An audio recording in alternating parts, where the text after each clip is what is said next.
Nous sommes ici dans ce beau jardin, dans les hauteurs de Syllaos. Il me fait penser une histoire, je vais vous la raconter. Irénée Ako, qui était connu aussi par le pseudonyme du Vieux Lion. Il avait été atteint du paludisme à sa jeunesse et en 1932, il est venu se faire soigner ici dans la station thermale. En 1934, il est revenu pour un autre traitement avec succès parce qu'il a été guéri.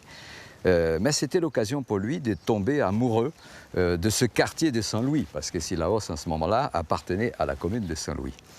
À un point tel qu'il a décidé de venir s'établir dans le sud.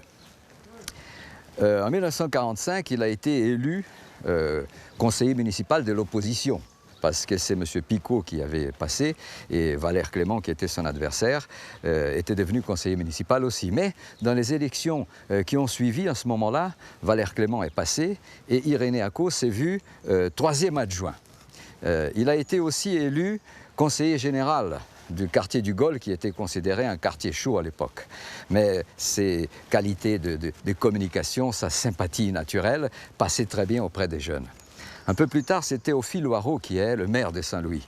Grand ami, Irénée Ako et Théophile Loireau tombent d'accord pour que le quartier de Syllaos devienne commune à part entière.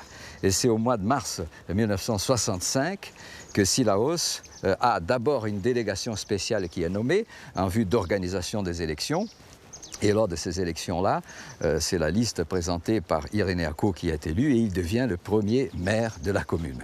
Alors, vous imaginez, il y avait beaucoup de choses à faire, notamment au point de vue des routes, au point de vue de l'électrification, de la construction. C'est lui qui a construit, par exemple, l'école de la broderie, quand il a vu la qualité du travail de ses ouvreuses.